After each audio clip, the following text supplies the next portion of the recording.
Welcome back, friends.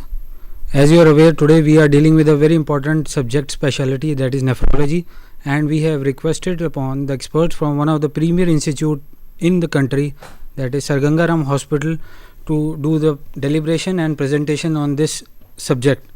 Now in this series of nephrology, we have requested Dr. Dinesh Khullar to kindly present his views and thoughts on pathogenesis and management aspect of pregnancy induced hypertension. And as you are aware that we will be displaying through our session the toll free and IGNU studio number. If any of the students they have any queries or they would like to explore some certain facts, they can call us in our studio. And before taking any much time, may I request Dr. Dinesh Khullar to proceed with his presentation. Thank you, sir. Thank you very much, and good afternoon to all the viewers.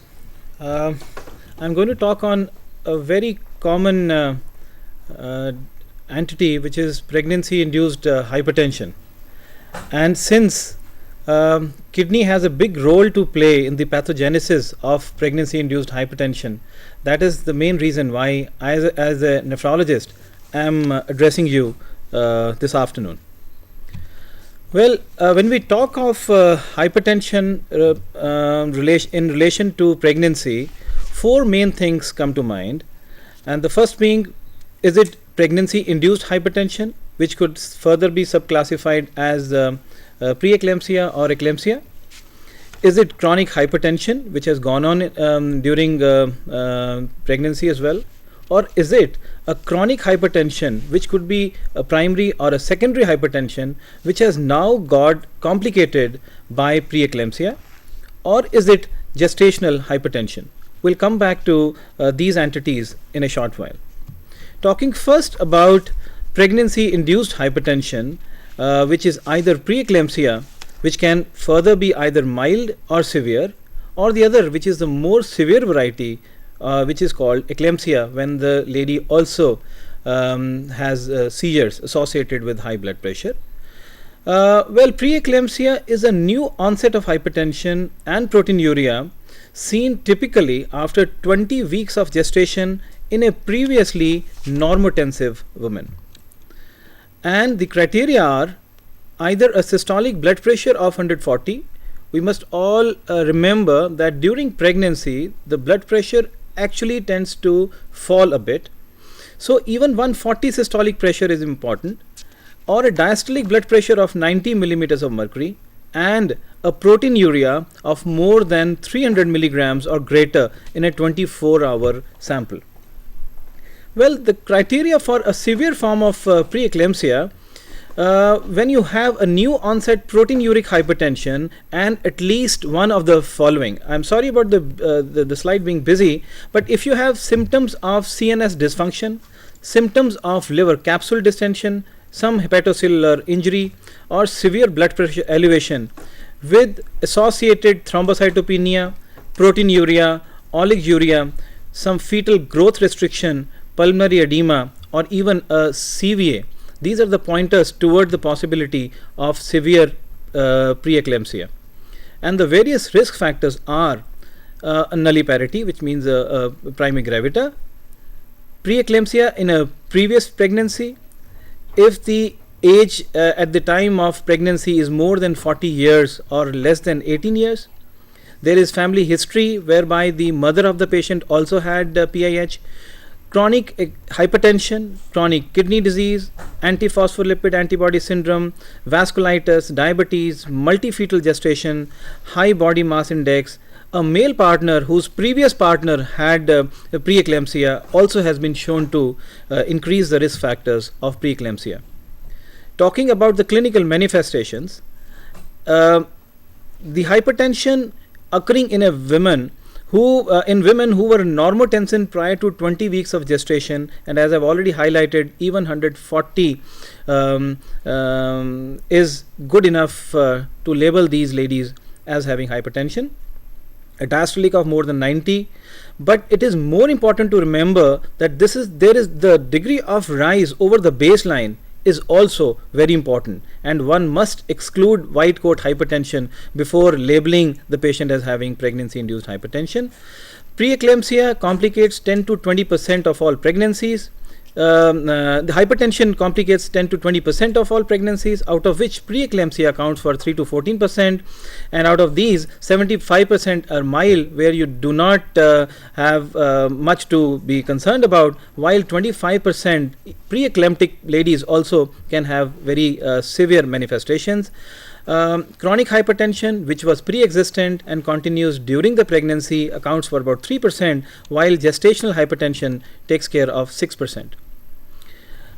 Talking about the clinical manifestations of preeclampsia, the proteinuria of more than 0.3 grams per 24 hours or a persistent 1+ on dipstick method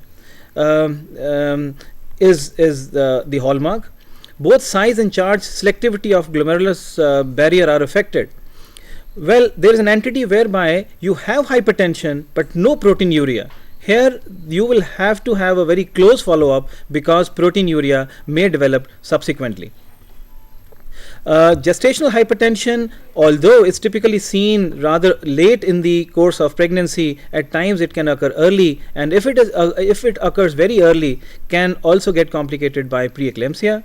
One must remember that even in severe eclamptic patients, there may not be any proteinuria in about 20% of cases, while even in 10% of preeclamptic patients, whereby the diagnosis was confirmed on histopathological findings, they also may not have proteinuria. Edema is quite common but not diagnostic. However, a sudden and rapid weight gain and facial edema always warrant evaluation for preeclampsia. Talking about the other renal findings, as I already mentioned, that kidney plays a big role. So in preeclampsia, you find the GFR going down by about 30 to 40%, renal plasma flow decreases, renal failure can also occur, especially with severe preeclampsia or eclampsia. You can have hyperuricemia. Traditionally, we used to give a lot of importance to the occurrence of hyperuricemia because uric acid also normally goes down in normal pregnancies. So even if you have normal uric acid, and especially if you have high uric acid, that also can alert you towards the possibility of preeclampsia. The other renal findings are hypocalciuria. The urine sediment is generally found to be benign, and you can actually demonstrate podocyturia, which may indicate podocyte loss from glomerulus, leading to disruption of glomerular filtration barrier, which leads on to proteinuria. Well, it's very important to know what kind of pathology you expect in females having pregnancy-induced hypertension. You get to see glomerular endotheliosis, which is a variant of thrombotic microangiopathy, and this is the hallmark of preeclampsia. And this is what you see. There is the swelling of the endothelial cells, and they can actually cause a decrease in the narrowing of the urinary space. There is associated podocyturia. As far as the hematological changes are concerned, you may see thrombocytopenia or the evidence of microangiopathic hemolysis.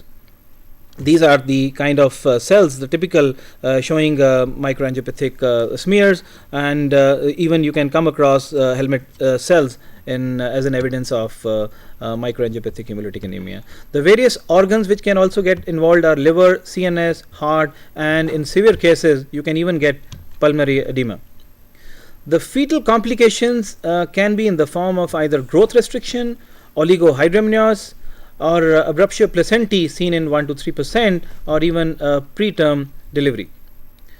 Coming to the differential diagnosis of preeclampsia or eclampsia, well, you must try and differentiate between mild preeclampsia versus pre-existent hypertension. So it's very important to know what kind of blood pressure did the patient have at the time when pregnancy was first detected. Also, a severe preeclampsia also, for the same reason, should be differentiated from a pre-existing hypertension. Well, preeclampsia should also be differentiated from the exacerbation of pre-existent renal diseases, and the first thing which comes to mind in such patients is always SLE, or even other glomerular diseases also play a big role. 25 to 65% recurrence can be seen in severe preeclampsia, especially if it occurred early. But if it was a mild preeclampsia, the rate of recurrence is just 5 to 7%. And if the lady had a normal first pregnancy, the chances of her having repeat preeclampsia and subsequent pregnancies is just about 1%. Coming to the main area of interest from a nephrologist point of view, and that is the pathogenesis. And that is the reason, as I said at the outset, why I am as a nephrologist I am going to address you today. Well, we have always been knowing as to kidney playing a big role in the pathogenesis. All the clinical features of preeclampsia can be explained as maternal responses to generalized endothelial dysfunction. There is a disturbed endothelial control of vascular tone leading to hypertension. There is increased vascular permeability resulting in edema and proteinuria, as well as there is an abnormal endothelial expression of procoagulants which can explain the coagulopathy associated with severe preeclampsia. What is the lab evidence supporting endothelial dysfunction? Well, we find increased concentration of circulating cellular fibronectin, factor VIII antigen, and thrombomodulin. There is impaired flow mediated vasodilatation and impaired acetylcholine mediated vasorelaxation. There is a decreased production of endothelial derived vasodilators such as nitric oxide and prostaglandins on one hand, and you have an increased production of vasoconstrictors like endothelins and thromboxanes on the other side. There is also increased vascular reactivity to angiotensin II, which plays a big role. Well, I think the most important concept which I would like to highlight is something which we have seen, or which we have read or heard about only in the recent times, and that is the concept of the role of angiogenic proteins in the pathogenesis of preeclampsia. There is an increased placental expression and secretion of soluble FMS like tyrosine kinase, which is called soluble FLT1, which is also called VEGFR1 antagonist. This is a naturally occurring circulating vascular endothelial growth factor antagonist and plays a central role in pathogenesis of preeclampsia. And importantly, it's one of the Indian doctors who has done a lot of research, and he was a pioneer in describing this molecule for the first time, Dr. Karumanchi. Well, SFLT1 can antagonize activity of circulatory VEGF by binding to it. Thus, VEGF's interaction with its own receptors is prevented. SFLT also binds and antagonizes placental growth factor. The mammalian placentation requires extensive angiogenesis for establishment of suitable vascular network to supply oxygen and nutrients to fetus. And there is always a balance between pro-angiogenic on one hand, which is VEGF or PIGF on one hand, and anti-angiogenic factors like SFLT on the other. In mice, 50% reduction in renal podocyte VEGF expression resulted in endotheliosis, closely mimicking what we see in preeclampsia. In preeclampsia, there is increased placental production of SFLT1, which induces anti-angiogenic state, and this can be reversed by giving exogenous VEGF. So basically, SFLT1 is having an antagonistic action onto VEGF's action, and this is what is going to decide about angiogenesis. The circulatory levels of free VEGF and PIGF are decreased, and SFLT1 levels are elevated at time of disease presentation, which again highlights the role of SFLT1. Removal of SFLT1 by immunoprecipitation has been shown to restore endothelial function and angiogenesis. And excess SFLT1 administered to pregnant rats typically induced albuminuria, hypertension, and glomerular endotheliosis. So there is ample data and enough evidence to show that SFLT1 indeed plays a big role in the pathogenesis of preeclampsia. Excess SFLT1 may be secondary to placental ischemia, which then antagonizes activity of VEGF and PIGF. Preeclamptic women who have decreased placental growth factor and VEGF well before the onset of clinical disease, and this is how you can actually predict as to who all are the likely candidates to have pregnancy-induced hypertension subsequently.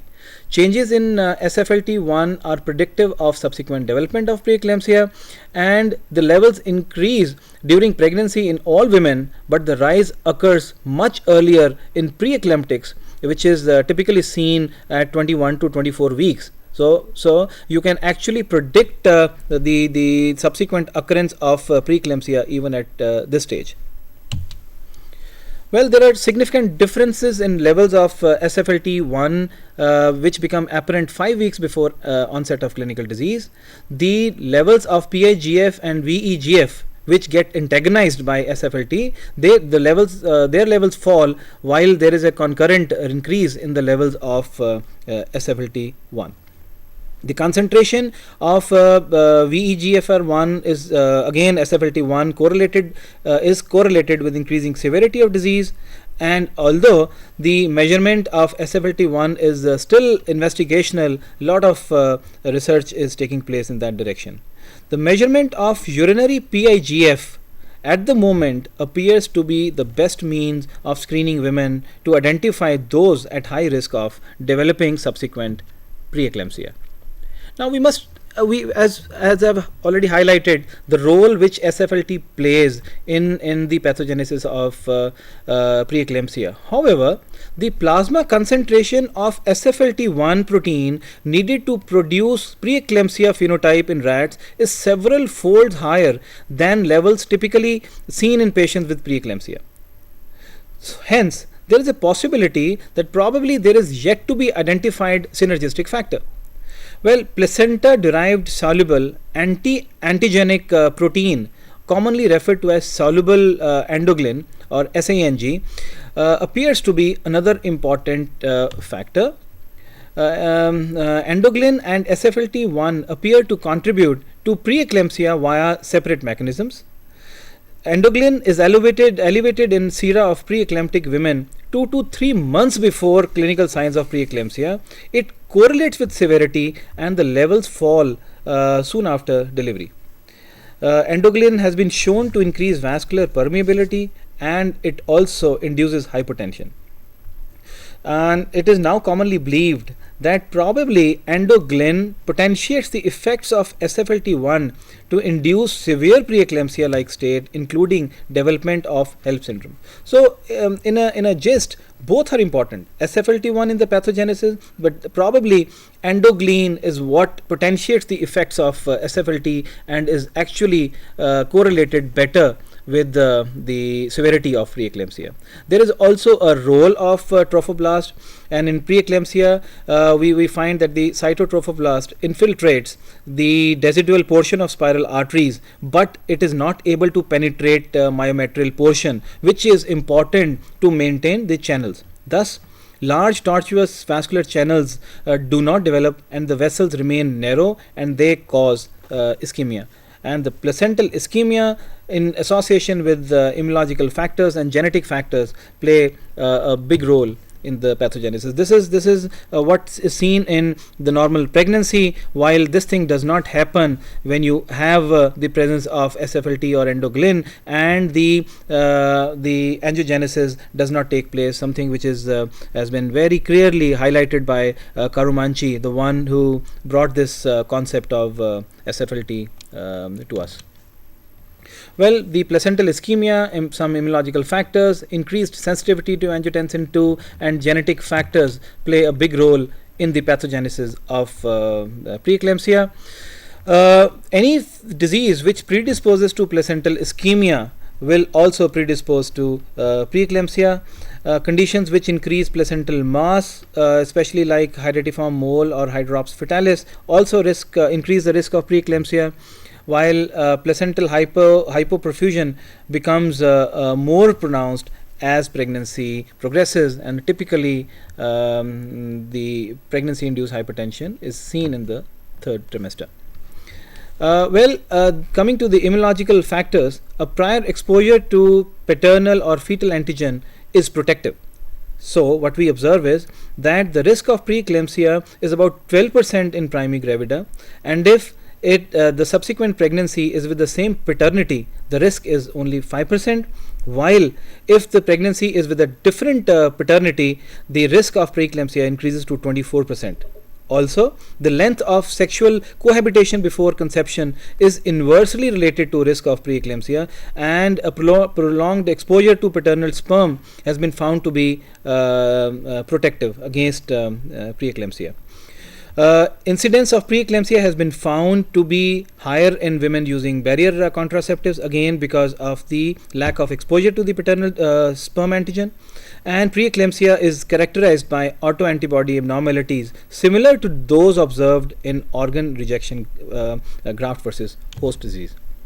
Well, in normally the angiotensin 2 levels are high during pregnancy, but there is an impaired sensitivity to the action of angiotensin 2. What we find in pregnancy-induced hypertension is that the sensitivity suddenly increases.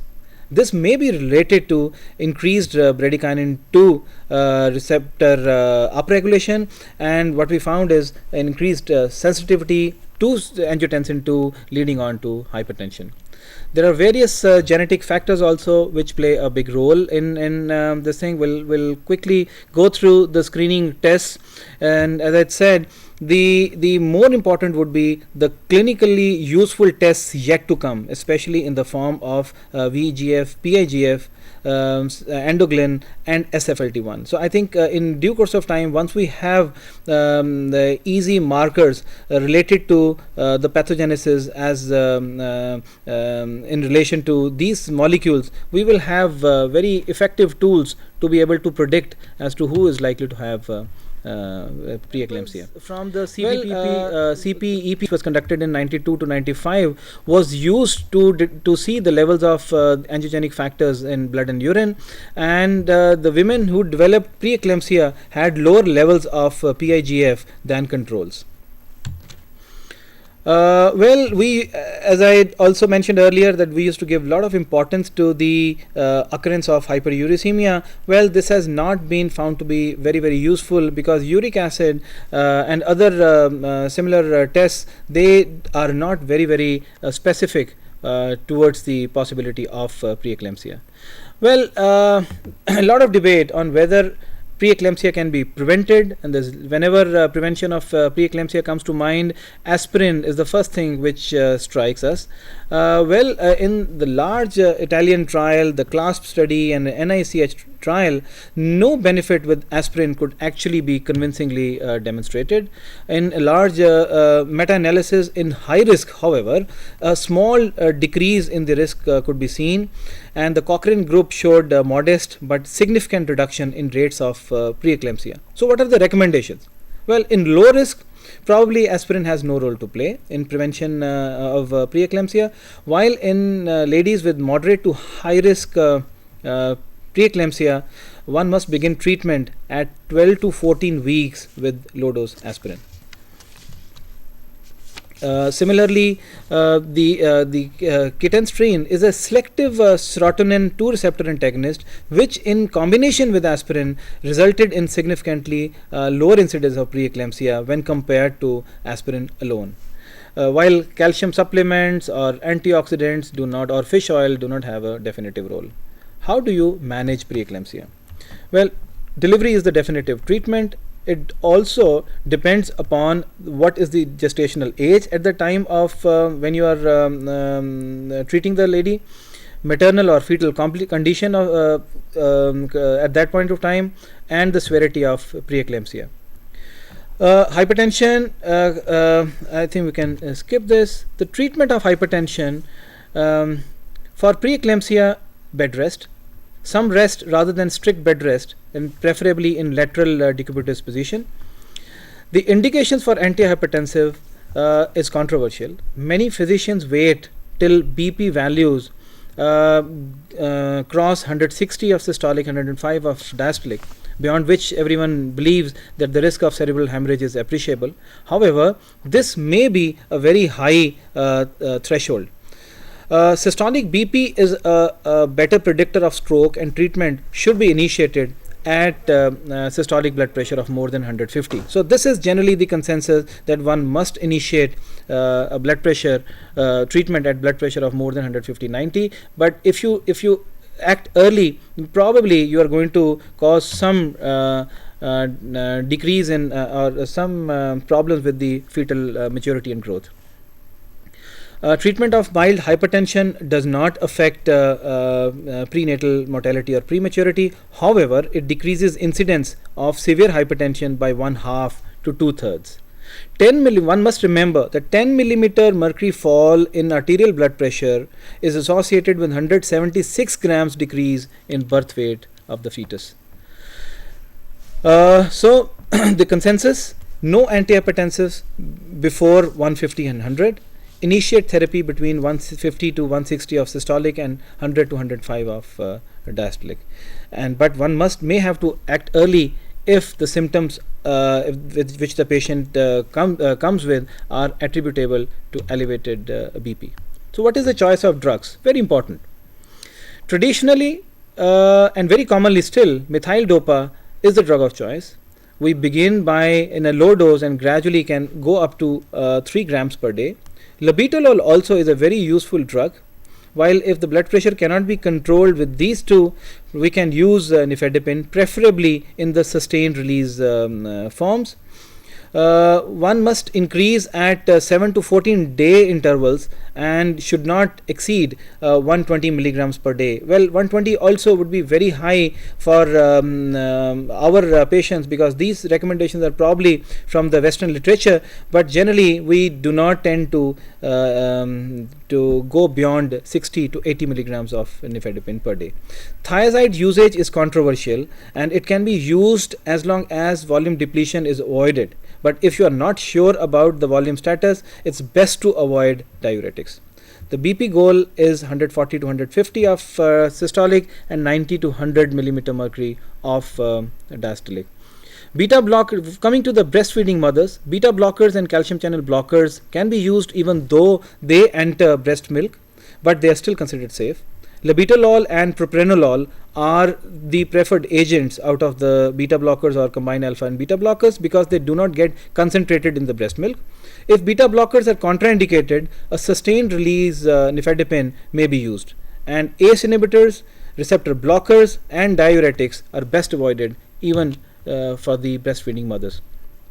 We need a very close follow-up of these patients.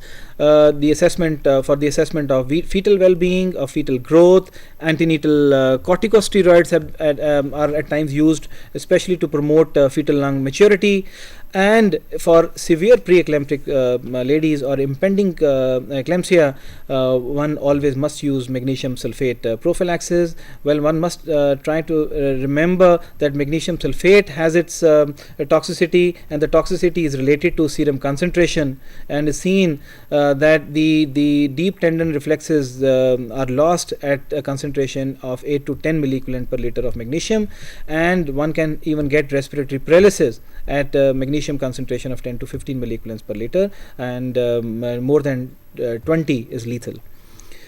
Well, the postpartum course of preeclampsia, the hypertension and proteinuria generally resolve within few days to few weeks, and if the blood pressure continues to be high beyond 12 weeks postpartum, it is unlikely to be related to preeclampsia. Coming to the acute therapy of patients who have very severe hypertension, labetalol IV can be used very effectively. 20 milligram IV followed at 10 minutes intervals, and every time you can use 20 milligram boluses or multiples of 20 milligrams up to a mean cumulative dose of 300 milligrams. Hydralazine 5 milligram IV over 1 to 2 minutes also can be used when the blood pressure is very high.